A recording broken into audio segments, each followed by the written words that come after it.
नमस्कार, आपके साथ हूं मैं राजीव शर्मा। देश में कोरोना के बीच एक नया संकट म्यूकोमाइकोसिस यानी ब्लैक फंगस खतरनाक होता जा रहा है। गुजरात, महाराष्ट्र, राजस्थान, मध्य प्रदेश और उत्तर प्रदेश समेत 15 राज्यों में ही अब तक ब्लैक फंगस के 9,320 से ज्यादा मामले सामने आ चुके हैं, जबकि इस खतरनाक बीमारी से 235 लोगों की मौत हो चुकी है। सबसे ज्यादा 5,000 मामले तो अकेले गुजरात में हैं। यह संक्रमण इतना खतरनाक कि मरीजों की आंख तक निकालनी पड़ रही है। 5 तस्वीरें आपके टीवी स्क्रीन पर। गुजरात में सबसे ज्यादा मामले, राज्य सरकारें हुई अलर्ट। 11 राज्यों में से महामारी घोषित किया गया। साइलेंट किलर की तरह काम कर रहा ब्लैक फंगस। महाराष्ट्र में अब तक 1500 मामले।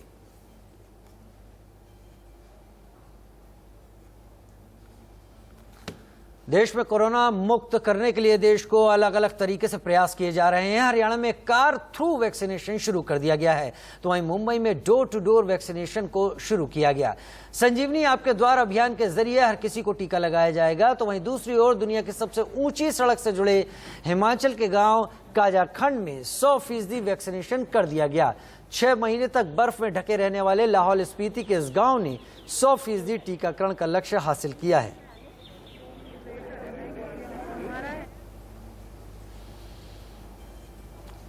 उधर मुंबई में बीएमसी ने वैक्सीनेशन को तेज करने के लिए मोहल्ला वैक्सीनेशन सेंटर खोलने की शुरुआत कर दी है। क्या है बीएमसी की पूरी प्लानिंग, बता रहे हैं India news reporter Abhishek Sharma. तो आप सभी को पता है कि वैक्सीन देश भर में शॉर्टेज है, वैक्सीन लोगों को चाहिए, लेकिन वैक्सीन इस वक्त उसकी सप्लाई कम हो पा रही है और जिसकी वजह से हर कोई परेशान है। और सबसे खास बात यह है कि वैक्सीन ही एक कोरोना का उपाय माना जा रहा है कि यानी वैक्सीन जिसने लिया तो कब किसी कोरोना अगर हुआ तो वह बच जाएगा, जान नहीं जाएगी। यह एक बड़ी बात है। लेकिन जहां एक तरफ वैक्सीन की शॉर्टेज है, वहीं एक तरफ यह भी देखा जा रहा है कि जहां जहां वैक्सीन मिलती है वहां पर भारी संख्या में लोगों की भीड़ होती है या लंबा होने की वजह से लोग नहीं जाते हैं। इसलिए बीएमसी ने एक बड़ी अच्छी पहल की है, जिसके तहत वह मोहल्ला वैक्सीनेशन सेंटर बना रही है, ताकि मोहल्ले मोहल्ले में लोगों के पास वैक्सीनेशन सेंटर हो, ताकि वहां पर वो लोग वैक्सीन ले सकें। जहां भी 5,000 की आबादी है, उन 5,000 की आबादी में ऐसे वैक्सीनेशन सेंटर खोले जा रहे हैं। ऐसे वैक्सीनेशन सेंटर पे इस वक्त मैं मौजूद हूं मुंबई के अंधेरी इलाके में। अंधेरी का यह एक बड़ा इलाका है और इस इलाके में आप देखिए कि वैक्सीनेशन सेंटर पे अंदर आया हूं और यहाँ पर नया खोला गया है, जहां पे देखिए वैक्सीन दिया जा रहा है। और वैक्सीन जिन्हें दिया जा रहा है वो 45+ लोग हैं, उन्हें फर्स्ट डोज दिया जा रहा है। यहाँ सेकेंड डोज या फिर 18+ को नहीं दिया जा रहा है। यह पूरी प्रक्रिया यहाँ पर बीएमसी के अंडर में की जा रही है। लेकिन जो जगह ली जा रही है तमाम तरीके से, वह कहीं कोई पॉलिटिकल ऑफिस होती है या फिर किसी की ऑफिस होती है, उस तरीके से कम्युनिटी सेंटर को लेकर बनाया जा रहा है, ताकि लोग आसानी से अपने अपने एरिया में लगा सकें। लेकिन एक बात यह भी एक सामने आ रही है, जिसमें राजनीति भी हो रही है कि हर पार्टियां अपने अपने तरीके से वैक्सीन सेंटर खोल रही हैं। कहीं कांग्रेस खोल रही है, तो कहीं बीजेपी खोल रही है, तो कहीं अन्य पार्टियां भी खोल रही हैं। इस पर राजनीति भी जमकर हो रही है कि अपने अपने तरीके से लोग खोल रहे हैं। लेकिन यहाँ पर कांग्रेस के नेता, युवा नेता हैं यहाँ बात करने के लिए हैदर साहब, तो क्या कहेंगे सुफियान जी, किस तरीके से राजनीति तो हो रही है जमकर कि आपने खोला, क्या कहेंगे आप? लेकिन सबसे अच्छी बात लोगों को सुविधा मिल रही है। देखिए, सबसे पहले तो मैं ये कहूँगा कि ये अंदरूनी ताकत के खिलाफ हमें लड़ना है, तो वैक्सीनेट होना सबसे ज़्यादा ज़रूरी है। तो अब पॉलिटिक्स छोड़कर मैं ये कहूँगा कि जहाँ जहाँ वैक्सीनेशन सेंटर्स खुल रहे हैं, तो पहला एम ये रहना चाहिए कि ज़्यादा से ज़्यादा लोगों तक हम पहुँचे। और जैसे कि यहाँ आप देखोगे बहुत बड़ा स्लम है, तो यहाँ पर अवेयरनेस क्रिएट होना और ज़्यादा से ज़्यादा घर घर तक जाकर हम लोगों को लेके और वैक्सीनेट करें। और रजिस्ट्रेशन के लिए भी मैं आपको बताना चाहूँगा, हमने एक टीम रजिस्ट्रेशन के लिए भी बनाई है, हाईटेक टीम है, जो घर घर जाकर, जो रजिस्टर नहीं हो पाते, जिनको फ़ोन यूज़ करना नहीं आ रहा, तो घर घर जाकर रजिस्टर करेंगे। उधर जम्मू कश्मीर में वैक्सीनेशन को युद्ध स्तर पर शुरू किया गया है। अब सभी ग्राम पंचायतों में 5 कोविड सेंटर बनाए गए हैं। कैसे चल रहा है टीकाकरण, बता रहे हैं India news reporter Ajay Jandiyal.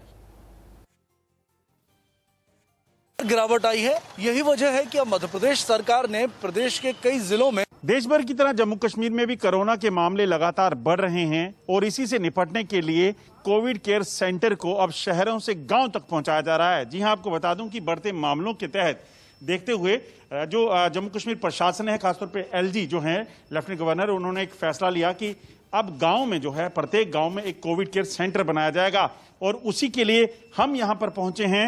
ये जो है रामगढ़ सेक्टर की एक पंचायत पड़ती है, जहां पर इस वक्त हम हैं और इसमें 5 बेडेड एकोमोडेशन यानी कि एक कोविड केयर सेंटर जो है वो बनाने का फैसला हुआ था।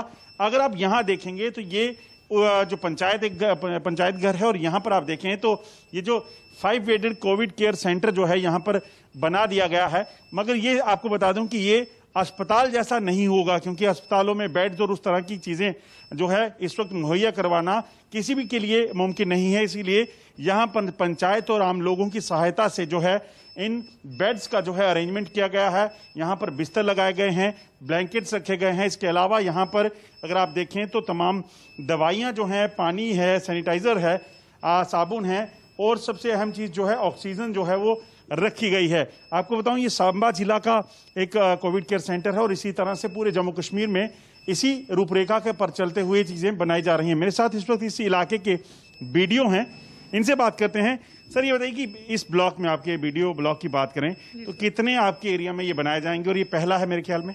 हाँ सर, एक्चुअली हमारा जो ब्लॉक रामगढ़ है इसकी 18 पंचायतें हैं, तो 18 पंचायतों में हमने तमाम 18 के 18 कोविड सेंटर बनाने।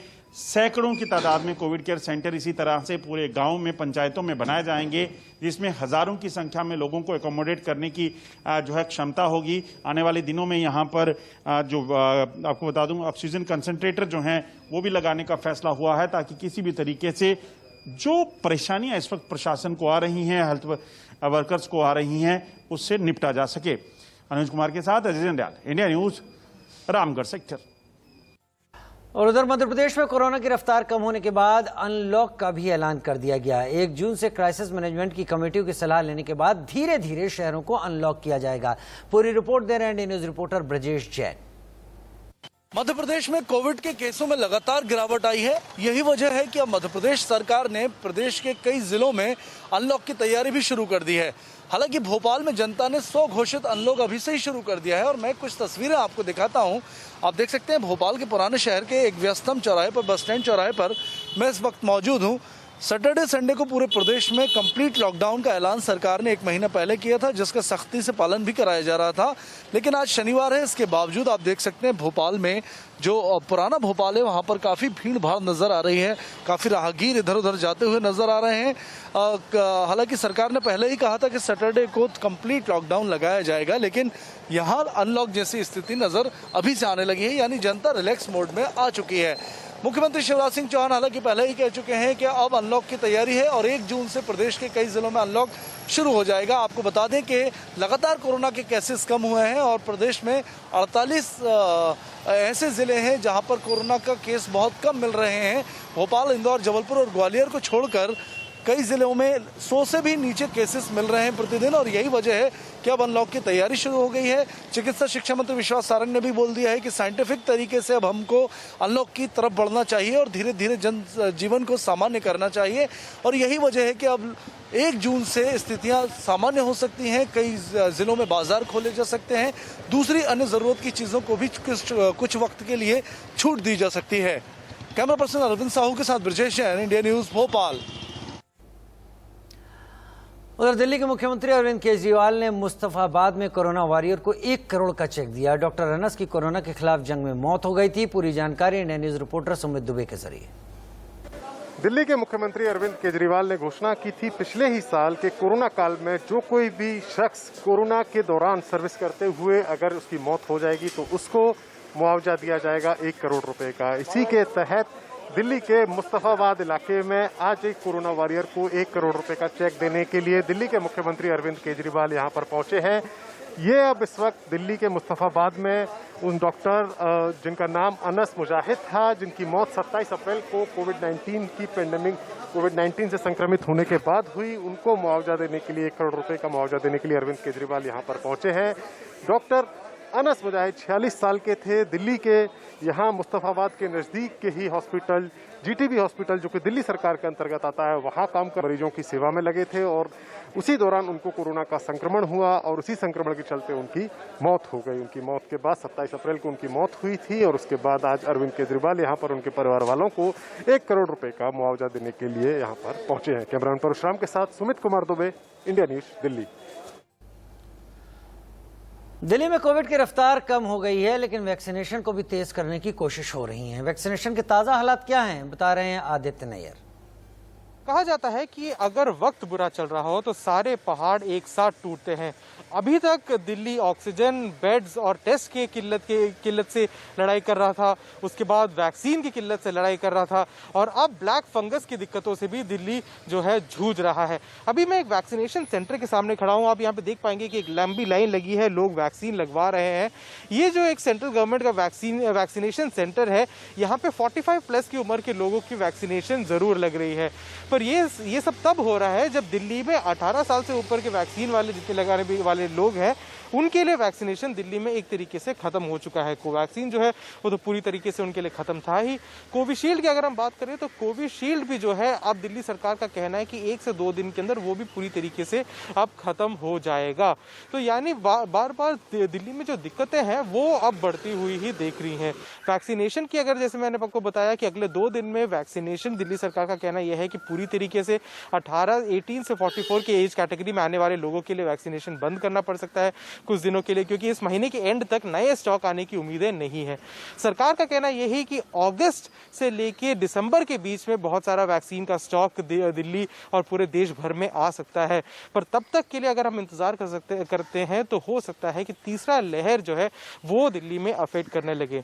और कोविड केसेस की अगर बात करें तो संक्रमण रेट दिल्ली में अब 5% से भी कम हो गया है।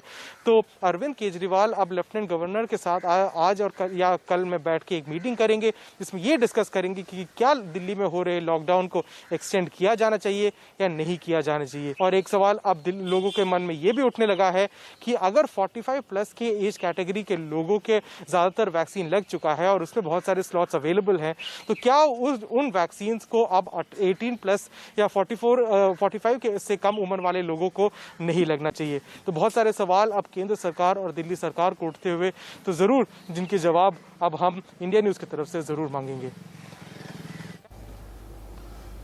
कोरोना के केस कम हो रहे हैं लेकिन मौतों की रफ्तार में कमी नहीं है। दिल्ली के निगम बोध घाट पर शवों की लाइन है। दिल्ली के शमशान का हाल बता रहे हैं राहुल गौतम। बदल दी है। खौफ इतना ज्यादा है कि लोग अपने परिजनों का अंतिम संस्कार करने नहीं पहुंच रहे हैं। अंतिम संस्कार अगर जो संस्था है वो अगर कर भी दे रही हैं तो उसके बाद उनकी अस्थियां लेने कोई नहीं आ रहा है। मैं अभी मौजूद हूं निगम बोध घाट और आप मेरे पीछे देख सकते हैं कि तमाम बोरों के अंदर अस्थियां भरी हुई हैं। इन बोरों के अंदर कोई पिता है, कोई पुत्र है, कोई माता है और ये वो सभी अस्थियां वो हैं जो अभी भी अपने परिजनों का इंतजार कर रही हैं कि वो आएं और इनको अलग अलग घाटों पर जाकर गंगा माँ को समर्पित करें। लेकिन अभी तक ये जो इंतजार है ये जारी है। मैं आपको दिखाता हूं, ये आप देख सकते हैं इस बोरे पर साफ तौर पर लिखा हुआ है 20/4/2021, यानी 20 अप्रैल को 19 जो लाशें जलाई गई यहाँ पर, वो तमाम लाशें इस बोरे के अंदर बंद हैं। इसी तरीके तमाम ये जो बोरे हैं इसके अंदर कई लोगों के जो मॉर्टल रिमेन्स जिनको हम इंग्लिश में बोलते हैं और हिंदी में जिनको अस्थि पंजर कहा जाता है, वो यहाँ मौजूद है और इनको इंतजार है अपने परिजनों का कि वो आएं और उनको गंगा या अन्य नदियों में हिंदू संस्कारों के हिसाब से इनका तर्पण करें। मेरे साथ मौजूद है अवधेश शर्मा जी जो कि मैनेजर हैं निगम बोध घाट पे। शर्मा जी, कोरोना काल के अंदर हजारों मौतें हुई। दिल्ली के अंदर आप जो ये घाट है यहाँ पर भी तकरीबन 2500 कोरोना की मौतें हुई। ये जो अस्थियां हैं ये कितने ऐसे लोग हैं जो अपने परिजनों के अंतिम संस्कार में शामिल नहीं हुए या हुए तो उनकी अस्थियां लेने नहीं आए? हमारे यहाँ वैसे जो कोरोना काल ये सेकंड का जो शुरू हुआ था 1 अप्रैल से शुरू हुआ था और 1 अप्रैल से अभी तक हम 2000 से 2500 संस्कार कोरोना के करा चुके हैं। जो इनमें से कम 10% लोग ऐसे हैं जो अस्थियां लेने नहीं आई। तो हम क्या करते हैं, उन अस्थियों को उन पर डेट डालकर, प्लेटफॉर्म नंबर डालकर अभी हम उन्हें उनका इंतजार है कि वो आ जाएं, लेकिन हम कुछ दिन ही इंतजार करेंगे, फिर हमें इन्हें गंगा जी में, गढ़गंगा हरिद्वार ले जाकर या जमुना जी में प्रवाहित कर देंगे। तो साफ तौर पे कहना प्रबंधक का कि कई लोगों को बताया गया कि आप अगले दिन आ सकते हैं, लेकर जा सकते हैं अपनी अस्थियों को, लेकिन वो लोग नहीं आए। मैं राहुल गौतम, दिल्ली से इंडिया न्यूज के लिए। कोरोना महामारी की मार नौकरी पेशा से लेकर मजदूरों और छोटे व्यापारियों पर पड़ी। हिमाचल में पर्यटन के कम होने से लोगों के सामने रोजी रोटी का संकट आ खड़ा हुआ। इंडिया न्यूज ने आम लोगों की परेशानियों को जानने की कोशिश की। ये कोरोना काल है, यहाँ नहीं कहा जा सकता आज क्या है कल क्या है। कोरोना काल में ऐसा नहीं है कि देश भर में मुश्किलें नहीं है, लेकिन मुश्किल ऐसी भी है कि रोज कमाते थे और रोज जिनका परिवार चलता था उनके लिए कोरोना काल ने बहुत मुश्किलें खड़ी कर दी है। शिमला की बात है, राज्य सचिवालय के बाद एक टैक्सी ऑपरेटर यूनियन है जिनके पास लगभग 30 से 40 गाड़ियां थी, साल भर जिनका बहुत बढ़िया कारोबार होता था क्योंकि पर्यटन कारोबार भी शिमला में होता है, उसके अलावा और भी बहुत सारे काम इनके पास रहते थे। लेकिन साल भर से ज्यादा वक्त हो गया है, टैक्सियों का काम बंद है क्योंकि कोरोना ने सब कुछ बंद कर दिया, सब कुछ अव्यवस्थित कर दिया है। राजधानी शिमला सचिवालय के बाद टैक्सी यूनियन के लोग लगभग जो 40 से 45 की जिनकी संख्या थी, वो लोग काम नहीं होने के चलते बिल्कुल बेकार हो गए। उनका परिवार पालना, परिवार की रोजी रोटी और तमाम मुश्किलें बिल्कुल खड़ी हैं, जिसका कोई भी इलाज नहीं है। इन लोगों ने दिमाग लगाया और छोटा मोटा काम करने की सोची और इन लोगों ने लाखों रुपए की जो टैक्सियां वो छोड़ के अब देख सकते हैं हमारे पीछे सब्जी का कारोबार शुरू किया है। कुछ सब्जियां रोज लेके आते हैं क्योंकि 5-10 लोगों ने थोड़ा बहुत पैसा इकट्ठा करके सब्जियों का काम शुरू किया। राज्य सचिवालय के बारे सब्जी का काम करते हैं, जो कभी रोज की 3 से 5,000 10,000 रुपए की दिहाड़ी लगाते हैं, वो आज सुबह शाम की रोटी के मोहताज होंगे। अब जो व्यवसाय, क्योंकि लोगों ने हमने भी कुछ कमाना है अपने परिवार के लिए, क्योंकि 1.5 साल से मैक्सिमम हमारी गाड़ियां खड़ी है और महंगी महंगी गाड़ियां है। कुछ लोगों के पास तो 2-2 3-3 गाड़ियां है, व्यवसाय का कोई साधन नहीं रहा। तो हमने 5-10 लोगों ने मिलकर सब्जियां लाई। सर आजकल कामकार ऐसे कुछ भी नहीं है, छोटे छोटे लिफाफे बना के बेचने पड़ रहे हैं। 2 किलो 4 किलो 5 किलो दाल रोटी तो चलानी पड़ेगी। कामकार कुछ भी नहीं है, 10 से 1 में 2-3 घंटे कामकार चलाने के लिए छोटे छोटे पैकेट बना के दाल रोटी का गुजारा तो करना ही पड़ेगा। नहीं आ रही है, इनकी हिम्मत को दाद देनी पड़ेगी। और सबसे यही अपील भी है कि जिनका कारोबार टूटा है, फिलहाल 2 रोटी का इंतजाम सब नहीं करना है, सबको इनसे सीख भी लेनी चाहिए। शिमला से इंडिया न्यूज के लिए उमेश। कोरोना का कहर कम हो रहा है लेकिन अभी खत्म नहीं हुआ। शायद कई जगहों पर लोगों को डर भी नहीं दिख रहा। हम आपको 4 तस्वीरें अब दिखाने जा रहे हैं। दिल्ली की गाजीपुर मंडी में किस तरह से सोशल डिस्टेंसिंग के नियम टूट रहे हैं वो आप देख सकते हैं। तमिलनाडु की मदुरै में भी सब्जी बाजार में लोग सोशल डिस्टेंसिंग को भूलते दिखे। हैदराबाद के बाजारों में भी कमोबेश यही हालत और प्रयागराज उत्तर प्रदेश में सब्जी बाजार में भी हाल ऐसे ही। और ये तस्वीरें ही डराने वाली हैं, इन्हीं से बचने की जरूरत है क्योंकि ये तस्वीरें अगर ज्यादा दिखी तो ये समझ लीजिए कोरोना के मामले भी ज्यादा हो सकते हैं। उधर उत्तर प्रदेश के कानपुर की बात कर लेते हैं जहां कोरोना प्रोटोकॉल की जमकर धज्जियां उड़ती दिखी। दरअसल शहर के काजी हाफिज कुद्दूस ने समर्थकों की एक बैठक बुला ली जिसमें सोशल डिस्टेंसिंग को तो देखा तक नहीं गया। बैठक के बाद सैकड़ों की संख्या में लोग घूमते नजर आए, वो भी बिना मास्क के। बैठक का ये वीडियो सोशल मीडिया पर वायरल हो रहा है। वहीं इस बैठक को लेकर जब सवाल उठे तो शहर के काजी हाफिज कुद्दूस ने इस छवि को धूमिल करने वाला बताया है, लेकिन अब पछताए खुद क्या जब चिड़िया चुग गई खेत। ये तमाम तस्वीरें बता रही हैं कि कोरोना को लेकर किस हद तक लापरवाही बरती जा रही है। केवल और केवल जो खुद की चाहत है उसी को सबसे आगे रखा जा रहा है और ये तस्वीरें खुद के साथ साथ दूसरे के लिए भी एक खतरा बन सकती हैं कोरोना काल में। और इसी के साथ हमारी इस पेशकश में फिलहाल इतना ही। वक्त छोटे से ब्रेक का।